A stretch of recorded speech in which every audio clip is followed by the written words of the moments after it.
I love to tell you a story about how I moved halfway across the country in 90 days because God said so.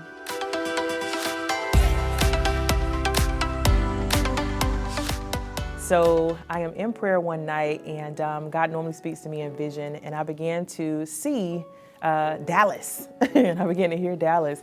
And so I was in Durham, North Carolina, and I was like, Lord, are you telling me to move to Dallas? Because I'd only been in Texas once. And so that night, I tried to confirm this word, right? I said, okay, Lord, if you're telling me to go, then, just let me know. So I get on American Airlines, and I'm like, I'm just going to look up flights to Dallas. And I did, and the flight was free because I had some points. Had no idea I even had these points. And so I went ahead, I booked the flight to Dallas the same night. And then I came probably about 2 weeks later. And I stayed here for a week, and when I tell you, the week was amazing. I drove around, I surveyed the land, okay? I took that thing serious. I surveyed the land, and every single day I went to a different area of Dallas. And what happened was the Lord just began to speak to me in different areas and different places. By day 2, I knew exactly where I was supposed to stay. There was no question about it. I felt Holy Spirit there so strongly.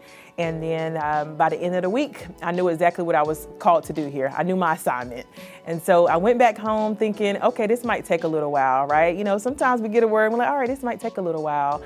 However, it accelerated very quickly. I came back home and I realized that I actually had carbon monoxide in my home, and it could have killed me.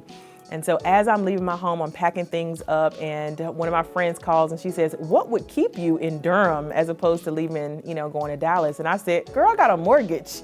It's a mortgage. And then I thought the same thing that would keep me here is actually pushing me away.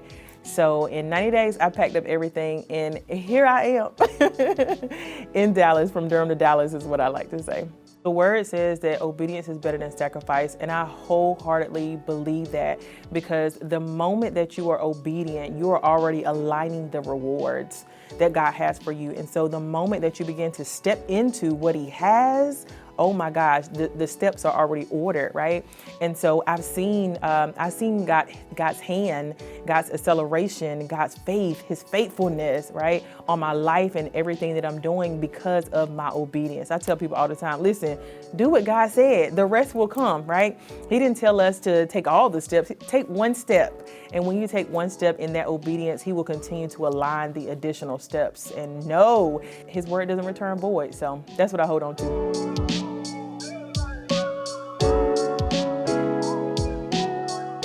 For me, hope means holding on to the word that God has given me, holding on to the vision that He has shown me, standing in expectancy of everything He has said. When I tell you for 2023 and beyond, I'm going to make sure that I hold on to what He said, because one thing about me is when I get a vision from God, I will hold on to that thing, okay? First of all, I will draw it out, I will write it out, and I will place it somewhere where I can see it.